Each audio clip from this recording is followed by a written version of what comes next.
क्या आप जानते हैं कि अमेरिका का एक राष्ट्रपति अपने ही नेटो सहयोगी देश को धमकी दे रहा है? ये कहानी सिर्फ ग्रीनलैंड के बारे में नहीं है, बल्कि पूरी दुनिया की राजनीति बदलने वाली है। जनवरी 2026 में प्रेसिडेंट डोनाल्ड ट्रंप ने एक बार फिर से ग्रीनलैंड को अमेरिका का हिस्सा बनाने की अपनी इच्छा जाहिर की है। लेकिन इस बार उन्होंने सिर्फ खरीदने की बात नहीं कही है।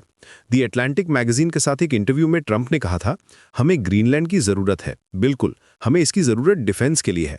उन्होंने ये भी कहा कि अगर डेनमार्क इसे नहीं देता है तो वे टैरिफ्स का इस्तेमाल कर सकते हैं। व्हाइट हाउस के deputy chief of staff Steven Miller ने CNN पर कहा था, राष्ट्रपति महीनों से स्पष्ट कर रहे हैं कि यूनाइटेड स्टेट्स को ग्रीनलैंड को अपने सिक्योरिटी अपैरेटस का हिस्सा बनाना चाहिए। ट्रंप ने यह भी कहा है कि डेनमार्क का ग्रीनलैंड पर कोई लीगल राइट नहीं है। उन्होंने अपने स्पेशल एनवॉय जेफ लैंड्री को भी नियुक्त किया है, जिन्होंने सोशल मीडिया पर लिखा था कि वे ग्रीनलैंड को US का हिस्सा बनाने के लिए काम करेंगे।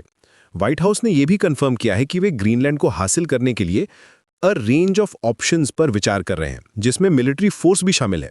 यह मामला क्यों इतना महत्वपूर्ण है? पहली वजह स्ट्रेटेजिक लोकेशन है। ग्रीनलैंड आर्कटिक में की पोजीशन में है। अगर रशिया कभी अमेरिका पर मिसाइल्स लॉन्च करे तो वे ग्रीनलैंड के ऊपर से जाएंगी। यहां मिसाइल डिफेंस सिस्टम लगाना अमेरिका के लिए बहुत फायदेमंद होगा। ट्रंप का कहना है कि ग्रीनलैंड रशियन और चाइनीज शिप से घिरा हुआ है, हालांकि यह क्लेम वेरीफाई नहीं हुआ है। दूसरी वजह इकोनॉमिक है। US जियोलॉजिकल सर्वे के अनुसार ग्रीनलैंड में approximately 31,400 million barrel oil equivalent और around 148 trillion cubic feet natural gas है। यहाँ यूरेनियम, ग्राफाइट और रेयर अर्थ मिनरल्स भी हैं जो अमेरिका की सिक्योरिटी के लिए क्रिटिकल हैं। ये रिसोर्सेज अभी तक लार्जली अनएक्सप्लोर्ड। तीसरी वजह नेटो और अलायंसेस के बारे में है। डेनमार्क एक फाउंडिंग नेटो मेंबर है। अगर अमेरिका किसी नेटो एलाय पर प्रेशर डाले या फोर्स का इस्तेमाल करे तो ये आर्टिकल 5 के प्रिंसिपल्स के खिलाफ होगा। ये पूरे ट्रांस अटलांटिक अलायंस को हिला सकता है। डेनमार्क और ग्रीनलैंड की रिस्पॉन्स बहुत क्लियर रही है।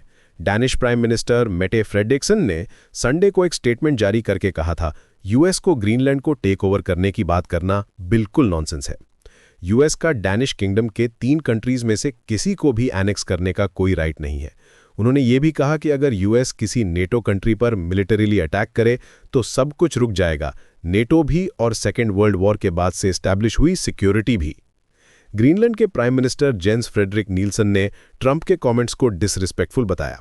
उन्होंने कहा, जब यूनाइटेड स्टेट्स का प्रेसिडेंट कहता है कि हमें ग्रीनलैंड चाहिए और हमें वेनेजुएला और मिलिट्री इंटरवेंशन से जोड़ता है तो ये सिर्फ गलत नहीं है, ये डिसरिस्पेक्टफुल है। डेनमार्क ने दिसंबर 2024 में अनाउंस किया था कि वो ग्रीनलैंड में अपनी मिलिट्री प्रेजेंस बढ़ाएंगे। उन्होंने more personal petrol ships, long range drones और F-35 फाइटर एयरक्राफ्ट हैंडल करने के लिए एयरपोर्ट अपग्रेड करने की योजना बनाई है। डेनमार्क अब ग्रीनलैंड पर $13.8 बिलियन खर्च कर रहा है, जो उनके लिए फाइनेंशियली अनसस्टेनेबल है। यूरोपियन लीडर्स भी डेनमार्क के सपोर्ट में आए हैं। ब्रिटिश प्राइम मिनिस्टर कियर स्टारमर और फिनिश प्रेसिडेंट एलेक्स स्टब ने डेनमार्क और ग्रीनलैंड के सपोर्ट में बात की है। फ्रांस के फॉरेन मिनिस्ट्री स्पोक्सपर्सन ने कहा है कि ग्रीनलैंड के लोगों का और डेनमार्क के लोगों का है। ये उन्हें डिसाइड करना है कि वो क्या करना चाहते हैं। बॉर्डर्स को फोर्स से नहीं बदला जा सकता। अब आगे क्या हो सकता है? 2 रियलिस्टिक सिनारियोज हैं। पहला सिनारियो ये है कि ट्रंप एडमिनिस्ट्रेशन इकोनॉमिक प्रेशर और डिप्लोमेटिक कोअर्जन का इस्तेमाल करके डेनमार्क को नेगोशिएट करने पर मजबूर करे। वे डेनमार्क पर स्पेसिफिक टैरिफ्स लगा सकते हैं और नेटो के अंदर डिविजन्स क्रिएट कर सकते हैं। डेनमार्क के लिए लॉन्ग टर्म में $13.8 बिलियन का डिफेंस स्पेंडिंग मेंटेन करना मुश्किल होगा। दूसरा सिनारियो ये है कि ये इशू ग्रीनलैंड की इंडिपेंडेंस को एक्सेलरेट कर दे। ग्रीनलैंड में पहले से ही इंडिपेंडेंस सेंटिमेंट हाई है। अगर ग्रीनलैंड इंडिपेंडेंट हो जाए तो वो डायरेक्टली US के साथ नेगोशिएट कर सकता है। कुछ ग्रीनलैंडिक पॉलिटिशियंस पहले से ही इस ऑप्शन पर विचार कर रहे हैं। ट्रंप एडमिनिस्ट्रेशन का अप्रोच अनप्रेसिडेंटेड है। पहली बार एक नेटो मेंबर दूसरे नेटो मेंबर के टेरिटरी को लेकर इतनी अग्रेसिव थ्रेट्स दे रहा है। ये नेटो के आर्टिकल 5 की क्रेडिबिलिटी को सीरियसली डैमेज कर सकता है। अगर अमेरिका अपने ही एलाय पर प्रेशर डाल सकता है तो दूसरे कंट्रीज को क्या भरोसा होगा? इस सिचुएशन में चाइना और रशिया भी अपॉर्चुनिटी देख रहे हैं। अगर अमेरिका अपने अलाइज के साथ इस तरह का बिहेवियर करता है तो वे कंट्रीज को अल्टरनेटिव पार्टनरशिप्स ऑफर कर सकते हैं। आयरॉनिकली, ट्रंप का गोल चाइना को काउंटर करना है, लेकिन उनका अप्रोच चाइना को मोर अट्रैक्टिव पार्टनर बना सकता है। इकोनॉमिक फ्रंट पर भी ये इंटरेस्टिंग है। डेनमार्क से अमेरिका का एनुअल ट्रेड अराउंड $12 बिलियन का है। टॉप कैटेगरीज में फार्मास्यूटिकल्स, मेडिकल डिवाइसेस और न्यूक्लियर रिएक्टर पार्ट्स हैं। अगर अमेरिका डेनमार्क पर टैरिफ्स लगाता है तो इसका हार्म अमेरिका को भी हो सकता है, क्योंकि ये प्रोडक्ट्स इजीली रिप्लेसेबल नहीं है। यूरोपियन यूनियन भी इस मैटर में इन्वॉल्व हो सकती है। ईयू के पास रिटेलिएशन का राइट है और वे यूएस एक्सपोर्ट्स का 18% लेते हैं। ये ट्रेड वॉर का रूप ले सकता है। ग्रीनलैंड के लोगों की राय भी इंपॉर्टेंट है। पॉपुलेशन सिर्फ 57,000 है, लेकिन उनका सेल्फ डिटर्मिनेशन का राइट है। मार्च 2025 के पार्लियामेंट्री इलेक्शन में सेंटर राइट डेमोक्रेटिक पार्टी जीती थी, जिसने ट्रंप को थ्रेट टू पॉलिटिकल इंडिपेंडेंस बताया था। ये सिचुएशन इंटरनेशनल लॉ के पर्सपेक्टिव से भी कॉम्प्लेक्स है। यूएन चार्टर के अनुसार थ्रेट ऑफ फोर्स प्रोहिबिटेड है। अगर अमेरिका इकोनॉमिक कोर्जन का इस्तेमाल करता है तो ये भी इंटरनेशनल लॉ के अगेंस्ट हो सकता है। हिस्टोरिकल कॉन्टेक्स्ट भी इंटरेस्टिंग है।